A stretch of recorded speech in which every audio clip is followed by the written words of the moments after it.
Attorney, if utang ang sakyanan og na-carnap, record pa ba may magbayad sa company bisag naay evidence of carnapping and insurance? Okay, let's clarify this, no? So, kaning mga sakyanan nga gikuha through car loan financing, no?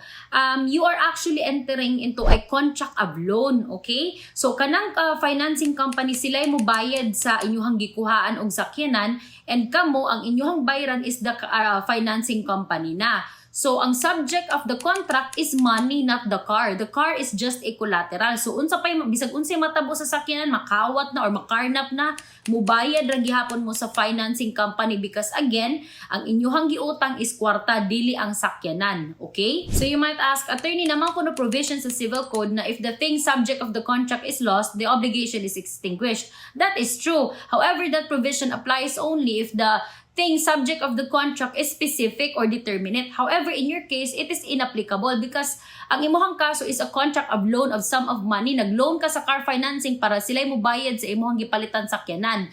Ang subject of the contract sa imuhang case is money, and money is generic or indeterminate. And naatay provision sa civil law nga genus never perishes. So, since ang sakyanan ray nawala, basically ang collateral ay nawala, ang imong obligation with the car loan financing still stands. So, bisag nawala ang collateral nga sakyanan, bayad gihapon ka sa imuhang loan sa car loan financing. So, pag abot naman sa insurance, if naa kay comprehensive insurance nga appeal sa insurance nga if in case makawat ang sakyanan, ang insurance company ang mo sagot ato. So, depende gihapon sa extent nga willing i-shoulder ang insurance company, no? Pero kung ang na-insured nga amount is dili for the entire value of the car, then ang remaining ato is liable gihapon ka. Okay? So it's a case-to-case basis. Again, sa mga car loan financing, take note, ang contract ninyo is not about the car. Okay? That is a contract of loan. So ang kwarta ang inyohang giutang bale. Okay? So, mao nang liable gihapon mo bisag pa nakawat na ang